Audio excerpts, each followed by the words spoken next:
This is NDTV.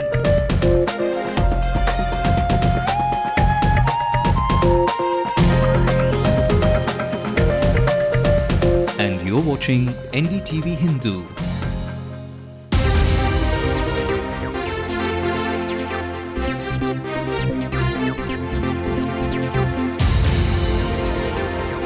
Very good evening and welcome to Headlines Now with me, Ashmit. The three convicted in the Dharmapuri bus burning case have successfully navigated through legal back channels and managed to leverage legal jargon to delay the death sentence. Supreme Court made to stay its own judgment, all because of legal levers. And speaking of the judiciary, the Madras High Court seems to be in overdrive while targeting the polluting units in the garment capital of Tirupur. What will be the fallout? Well, my senior colleague from NDTV Prophet, Madhu Bharti, will be joining us shortly. And we also investigate how the promises of saris and dhotis is draped with lies and deceit. Now we take a look at all these hollow and unfulfilled promises in just a while. All of that shortly. But first, a look at the top stories this hour.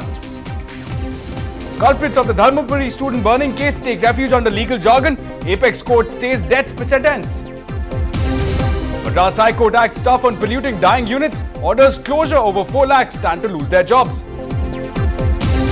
Pongal promises of saris and dhotis turn sour. We investigate the trail of these empty promises.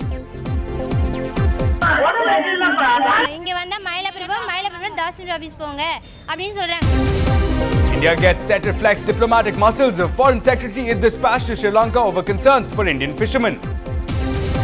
It's time for the latest delicacies minus the dreaded calories. The city's best conjure up what's best for your taste buds and for your health. Let's also take a look at stories coming in from across the nation. Tibetan religious leader Karmapa Yujin Thinley Dorji is likely to be questioned by the intelligence for possible Chinese links. In a setback to Narendra Modi, a Gujarat police officer says evidence shows that the Shah Jahan encounter was indeed fake. NDTV has exclusive access to PJ Thomas's appointment letter. The Prime Minister panel did discuss the case against Thomas, but was cleared despite dissent. Well, while the BJP and police in Karnataka are given a clean sheet in 2008 church attack reports, the blame shifts to unnamed groups. Mumbai Indians write a letter to the IPL Governing Council to say that the bidding process was in fact rigged. Well, first up in our top story, there's a new and a strange twist to the Dharmapuri bus burning case. The Apex Court today stayed its own judgment, granting the 3 accused AIDMK men a reprieve from the death sentence. And all of this on account of a legal caveat, one that might allow the convicts to escape. Now, the 3 accused filed a petition citing the recommendations of the Law Commission that the death sentences are to be awarded by a 5-judge bench as opposed to the normal practice of a 2 to 3-judge bench. Now, the accused also challenged if review petitions should be heard in the open court instead of the practice of deciding the cases in judges' chambers. Now, meanwhile, they have also filed for mercy petitions with the president. Now, just to jog your memory, the 3 AIDMK men torched a college bus in the year 2000, killing 3 hapless girls seated inside. Now, earlier, the trial court and the Madras High Court had termed the barbaric act as rarest of rare and had in fact confirmed the death sentence. Well, moving on to another sensitive issue, and this one about Indian fishermen. Foreign Secretary Nirupama Rao will travel to Colombo tomorrow to discuss with Sri Lankan government the killing of Indian fishermen allegedly in the last 1 month by Sri Lankan Navy. Now, the Lankan Navy is suspected to be behind these attacks and these killings. Now, this move by the government comes on the back of another attack allegedly by Lankan Navy personnel. Now, there have been widespread protests by the fishing community in several districts, including Thanjavur, Pudukkottai, Nagapattinam and Vedaranyam. Now, meanwhile, the Sri Lankan government has denied the involvement of its navy. And here's another critical story. After the recovery of huge amount of foreign currency, about 8.5 crore rupees, by the Himachal police from the accountant of the Karmapa, that's the head of the second Buddhist sect across the Tibetan Himalayas, the Indian security agencies will question the Karmapa for his alleged Chinese links. Now, Indian intelligence suspect that his plan is to create a network of China-friendly Tibetan institutions across the Himalayas. The main aim, according to early reports, was to take over the influential Rumtek monastery, which has 700 overseas branches. Now, here's another headline that is again been in news for some time. In what could be a big setback for the Gujarat Chief Minister Narendra Modi, a senior Gujarat police officer has said that there is evidence that shows that Shah Jahan encounter was in fact staged.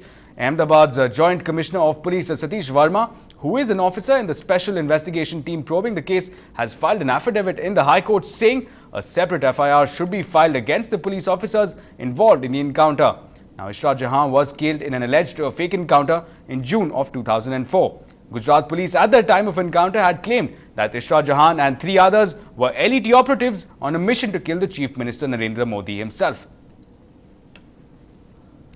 Now, back in the city, imagine poor people having to understate their already low incomes to receive freebies promised by the government. Strange but true. Now, the free saris and dhotis scheme to every ration card holder below the poverty line was reintroduced by the Chief Minister exactly a year back. But the ground reality is that lakhs of people are yet to get a glimpse of that sari or dhoti.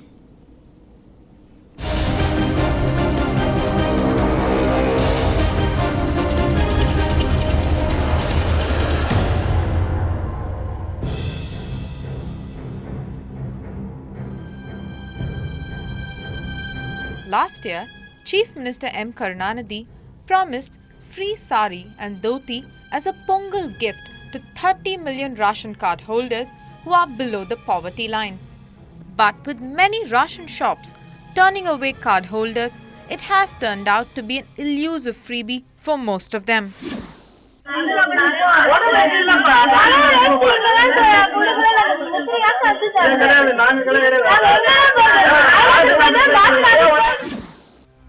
Mylapur Tehsildar officials say they can give the freebies only to those on the government's BPL list, but that was drawn up 5 years ago.